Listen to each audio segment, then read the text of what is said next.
You train 6 days a week, you hit each muscle twice, you're doing 25 sets per muscle group across the week, you feel sore basically all the time, you're tired most days.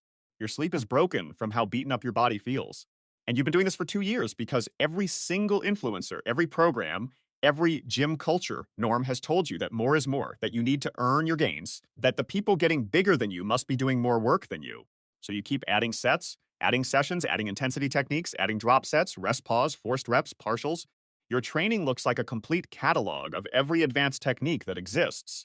And your physique looks like someone who's been doing 15 sets a week. Because biologically, that's basically what your body is responding to. The rest is junk, the rest is fatigue. The rest is the volume tax that gym culture has been quietly charging an entire generation while delivering basically zero return on the investment. The science on hypertrophy volume has been frustratingly clear for years, and the gym world has been frustratingly committed to ignoring it. Research has consistently shown that meaningful muscle growth happens at much lower volumes than most lifters assume. Studies tracking lifters at different weekly set ranges, 5 sets, 10 sets, 20 sets, 30 sets per muscle per week, have repeatedly found that the curve flattens hard somewhere around 10 to 15 effective sets for most people. Going from 5 to 10 sets produces a significant gain. Going from 10 to 20 sets produces a small additional gain. Going from 20 to 30 sets often produces nothing or actively worse results due to recovery interference. The relationship is not linear. It is not more is more. It is a curve with a clear plateau, and most gym people have been training on the wrong side of that plateau for years, thinking they're maximizing gains when they're actually just maximizing fatigue. Here's the part that should genuinely make you reconsider your entire program. The reason this myth has been so sticky isn't because the research is unclear, it's because gym culture has confused two completely different things. There's training volume that drives growth, and there's training volume that drives fatigue. They are not the same. They are not even closely related.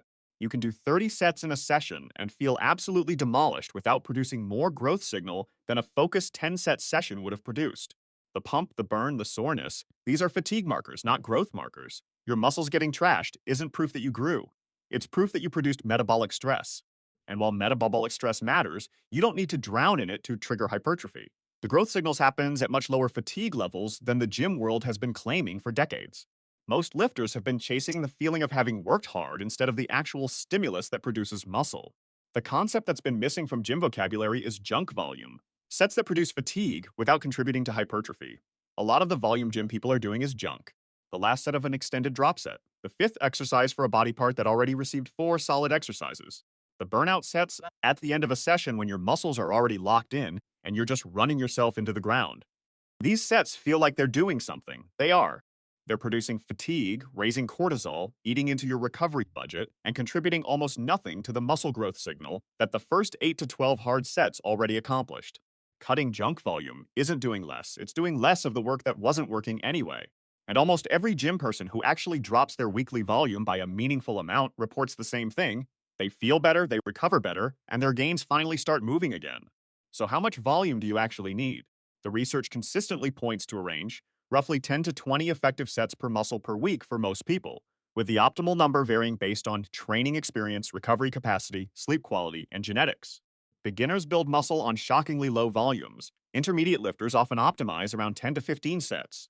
Advanced lifters can sometimes tolerate up to 20-25 sets per muscle per week, but the returns become marginal and the recovery cost becomes significant.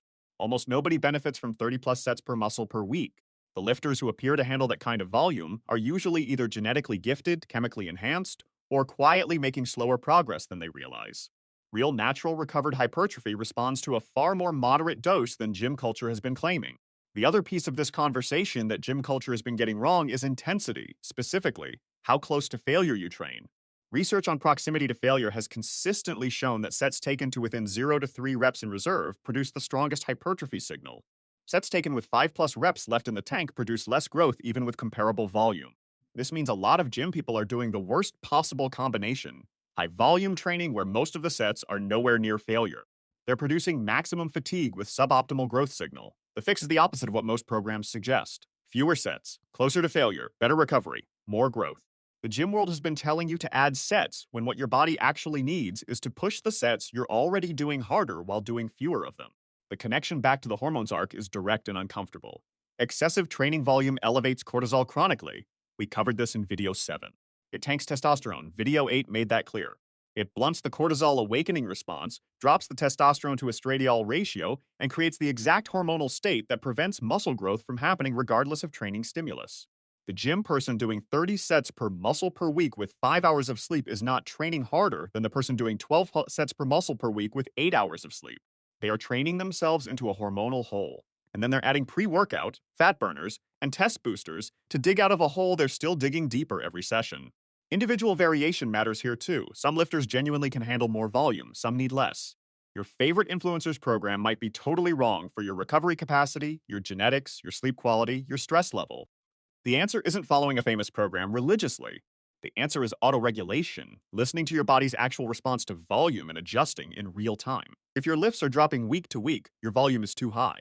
If your sleep is getting worse, your volume is too high. If your motivation to train is fading, your volume is probably too high. The body sends signals before it sends symptoms. Most lifters ignore the signals. So what does fixing this look like in practice? Start by actually counting your weekly sets per muscle group. Most people are doing more than they realize. Aim for 10 to 20 hard sets per muscle per week, taken close to failure with adequate recovery between sessions. Cut junk volume. Stop adding exercises just because they exist. Stop chasing the pump as if it's proof of progress. Put within 0 to 3 reps. Take deload weeks every 4 to 8 weeks where you volume by half. Track your strength progression. If you're going up over time, you're not building muscle no matter how much you're training. The body grows in response to a stimulus, not in response to suffering.